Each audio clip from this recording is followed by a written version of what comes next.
जवाब नहीं दिया। देखिए, पोस्टल बैलेट की जो स्कीम है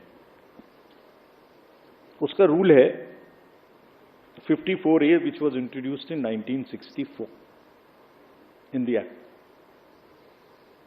उस समय में बहुत सारे पोस्टल बैलेट्स नहीं थे।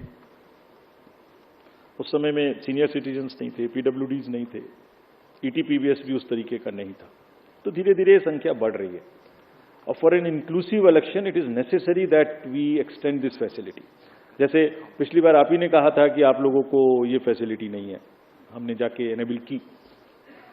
सबको मिलनी चाहिए, एसेंशियल सर्विसेज वालों को मिलनी चाहिए। लोग कहते हैं हमसे हमें वोट देने का अधिकार क्यों नहीं, नर्सेज, डॉक्टर्स, बहुत जगह से बात आती है। हम वी आर ट्राइंग, हमने तो रिमोट वोटिंग में जो लोग घर से बाहर चले गए उन तक के लिए प्रयास करने की कोशिश की थी, जो अभी समय नहीं आया।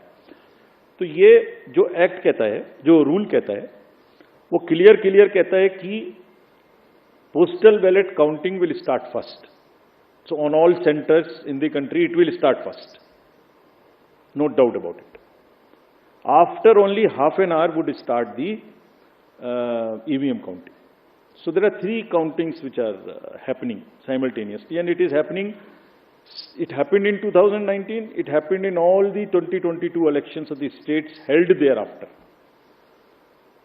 It happened yesterday also in case of Arunachal and Sikkim. हम मिड कोर्स नहीं बदल सकते कुछ भी। और क्यों नहीं बदल सकते? Because it is compliant with the rule.